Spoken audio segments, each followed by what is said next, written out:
iVector, tú manéjalo. Cuenta con nuestra experiencia. Presenta. Y yo les pido que tengan mucha atención en lo que diga Rodolfo Navarrete, a quien saludo como siempre con mucho gusto. ¿Cómo está, Rodolfo? Muy bien, gracias, Pedro. Cerrando este cuatrimestre, tercer cuatrimestre del año, y ante la perspectiva de un 2016 no exento de dificultades, y estoy seguro con opciones. Sí, efectivamente ya hay información sobre lo que se va a hacer el próximo año y obviamente sobre lo que va a suceder este año en términos de la política económica, sobre todo de la política fiscal y de lo que va a pasar con el país, ¿no? En términos económicos.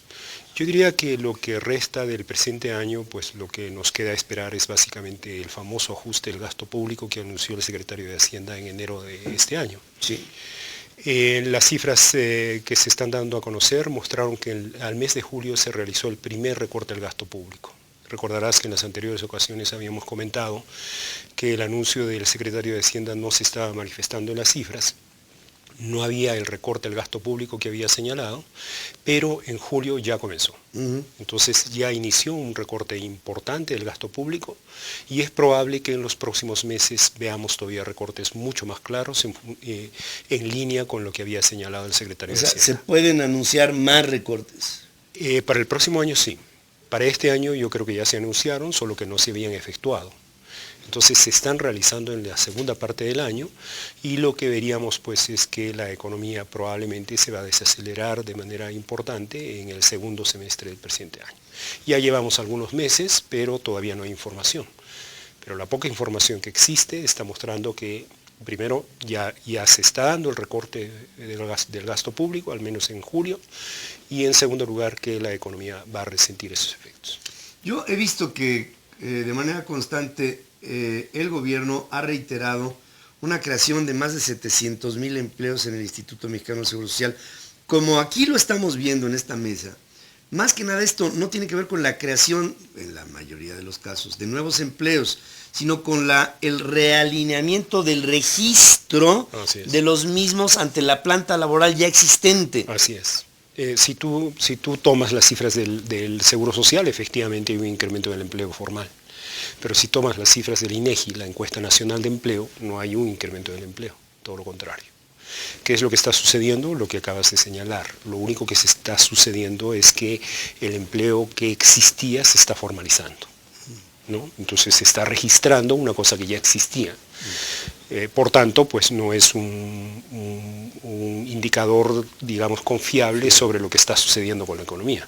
Al contrario, lo que está sucediendo con la economía nos está diciendo que el crecimiento es relativamente modesto y está sujeto, o estuvo sujeto, fundamentalmente al ejercicio de un fuerte gasto público en el primer semestre. Yo diría, el buen resultado, o el relativamente buen resultado de la economía en el primer semestre, recordarás, creció 2.4, que no es una cosa extraordinaria, está sustentado en buena medida o en parte al gasto público. Un gasto público que estoy viendo limitado en los objetivos de, por ejemplo, construcción de infraestructura.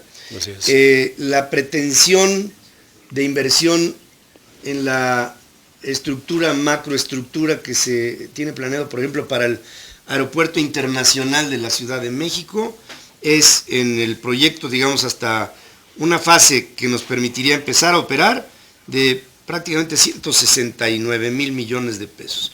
Y se liberan recursos para este aeropuerto en el año que entra de 5,500. Así es. Tú que sabes de proporciones, pues 5,500 contra casi 170,000 millones. No es importante.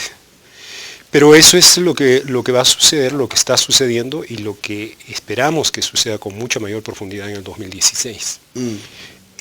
No hay de otra. Pero entonces, ¿qué se va a emitir papel? ¿Se va a salir a los mercados? ¿Habrá un mayor endeudamiento por otras vías diferentes a las autorizables por el Congreso?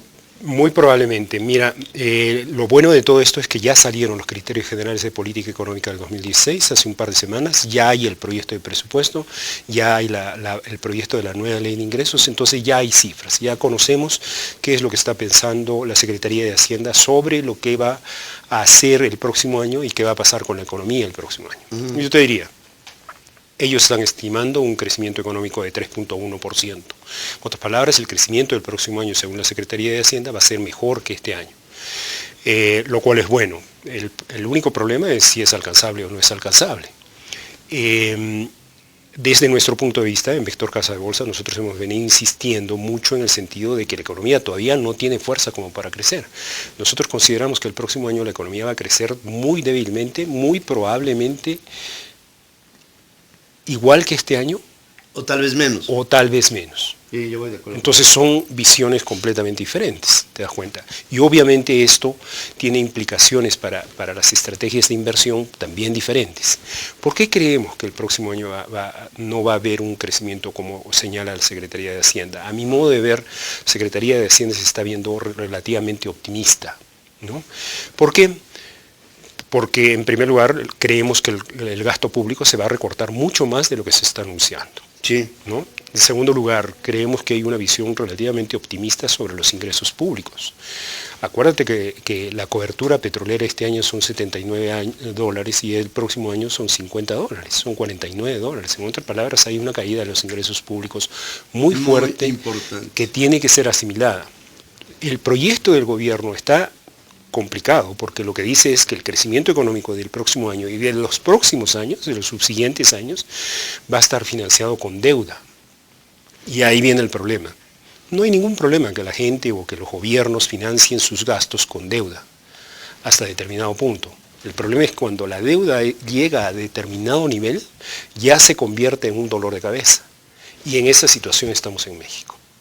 El nivel de deuda pública es demasiado elevado, está generando problemas. No sé si recuerdas, en alguna ocasión habíamos comentado que el Banco de México había llamado mucho la atención sobre la razón deuda pública PIB, que está aumentando demasiado rápido y que eso iba a generar problemas. Sí. La respuesta de la Secretaría de Hacienda, la respuesta implícita, es que va a seguir endeudándose. En otras palabras, no ha hecho caso a la recomendación, ni del Fondo Monetario ni del Banco Central. Entonces, se va a seguir endeudando, según las estimaciones que tiene la Secretaría de Hacienda, la deuda pública este año va a aumentar 3.5 puntos porcentuales del PIB. Eso es muchísimo. Muchísimo. ¿No? Y en los próximos años, en el 2016, va a aumentar un punto porcentual, 17 otro punto porcentual. En otras palabras, va a seguir aumentando, ¿no? El fondo ha estado muy pendiente de todo esto y ha señalado que es un nivel muy peligroso. ¿Por qué? Porque llega a un punto en que la deuda se reproduce sola. Claro, y se escala. Y se escala solita. Se escala. Y sobre todo, fíjense, el gobierno federal está apuntando que para el año que entra el déficit fiscal tendrá como objetivo el 0.5%, ¿no? Así es. Viene del 1,5%, luego el 1%, según ellos, y ahora sería el 0.5%. Pero el gasto corriente sigue creciente y sobre todo el gasto corriente está comiéndose el dinero que se está pidiendo en excedente. Sí. Es decir, no solamente es la deuda, sino en qué te endeudas y para qué. Así es. Parte del endeudamiento está dando, mira, qué curioso, se está dando para pagar los intereses. O sea, el propio servicio de la deuda misma. Así es. O sea, te endeudas para pagar los intereses. Es como lo que hacen normalmente las familias, o bueno, no sé si normalmente, pero cuando las familias sacan dinero de una tarjeta de crédito para pagar la otra tarjeta de crédito. Eso es espantoso, ¿no? Eso es espantoso. Eso es. Y eso se mide con, eso es lo que le está generando problemas a Brasil. Brasil tiene un problema con lo que se llama el superávit primario o el balance primario. El balance primario del sector público es simplemente la diferencia entre ingresos y gastos sin contabilizar servicio de la deuda. ¿Te das cuenta? Entonces, un país tiene que generar un superávit primario para pagar el servicio de la deuda, para pagar los intereses. Bueno, en Brasil ha habido toda una discusión, entonces se había programado para este año un superávit primario superior al 1%, el Congreso, las discusiones lo bajaron a 0.3, 0.4%, Standard & Poor's le baja la calificación porque no le gusta ese movimiento, entonces reacciona Dilma Rousseff y su gabinete y ahora han hecho medidas para elevarlo de 0.3 a 0.7, pero estamos hablando de superávit. En México no es superávit, ¿no? Es déficit. Y es superior al 1%. En otras palabras, nos estamos endeudando para pagar los intereses de la deuda. Bueno, el próximo año se está proyectando un crecimiento de 3.1%, lo que tendría que haber es una reducción drástica del gasto público ¿no? O un incremento de los ingresos, ¿no? Para evitar esta situación que es complicada. Yo creo que un camino no tan simple, pero sí el más conveniente, tendría que pasar forzosamente por una revisión de la reforma fiscal. Así es. Una revisión completa de los ingresos. ¿Por qué? Porque es una nueva realidad la que está viviendo México. Se le cayó la fuente principal de los ingresos, que a mi modo de ver siempre estuvo equivocada. Un país no debe sustentar los ingresos públicos en una renta, en este caso petrolera. Eso debería haber ido a un fondo y olvidarnos de que existe eso y nosotros trabajar con nuestros impuestos para financiar nuestro gasto público. Claro. Eso tarde o temprano se tiene que hacer, ¿no? Y en segundo lugar, pues el famoso presupuesto base cero solo existe en términos nominales. No existe el presupuesto base cero, ¿no? No hay bases para Así hacerlo es. cero, porque pues el país no está naciendo hoy. El país, digamos, pudiera aplicar una metodología paralela a lo que pudiera ser un presupuesto base cero, Sí. más las condiciones en la realidad de ninguna manera apuntan a lo que en teoría se le planteó al Congreso, y yo no vi a nadie en el Congreso que dijera, oye, un presupuesto base cero es sencillamente un imposible. Sí. No se puede hacer una programación así. La esencia es una. El año que viene va a tener muchas correcciones a la baja el Sí. crecimiento. Sí, sí, definitivamente. El año que viene vendrá con muchas limitaciones que ya de marca nos hablan de un país que está endeudado en niveles peligrosos, y que pudiéramos ver cómo esto, si no se hacen políticas públicas corregibles abiertamente entre el Congreso, los sectores productivos en el país, para llegar a una comunicación realmente clara de lo que pudiera ser estímulos a la economía, hoy estamos viendo solamente aspectos restrictivos de la misma, que tienen a la economía lenta, con un consumo interno bajo, con un poder adquisitivo de la clase media que se ha venido cada vez recortando más, ante un evidente aletargamiento de la economía mexicana en uno de los, para mi gusto, de los momentos más peligrosos por los que hemos circulado como mexicanos. Sí. Yo te diría, agregando simplemente, hay un punto positivo en las propuestas de política económica para el próximo año. Todos nos preguntamos, en la época de la bonanza petrolera, ¿dónde está el dinero de la bonanza petrolera? Pues parte de ese dinero, la bonanza petrolera, la hemos consumido, todos nosotros, tú, yo, todos nosotros. ¿Cómo? Con el subsidio a la gasolina. ¿Sí? ¿No? Entonces, la renta petrolera ha ido a subsidiar en parte, en una pequeña parte. Obviamente hay otros usos que se ha dado a la renta petrolera. Asistencialismo, Así es. todo Pero eso. una parte ha sido el subsidio a la gasolina, y que nos hemos comido tú y yo y toda la gente que tenemos automóviles. La nueva propuesta para el próximo año, por primera ocasión, es una propuesta yo creo que bastante favorable. ¿Por qué? Porque ya no va a haber esa situación. Ahora lo que se ha adelantado una medida que estaba programada para el 2018 al 2016, es el famoso impuesto a la gasolina. Va a ser un impuesto ad valorem. ¿Eso qué quiere decir? Lo que quiere decir es simplemente va a haber un impuesto, siempre va a ser positivo. O sea, según sea el valor del precio de la gasolina, el gobierno va a poner el impuesto encima.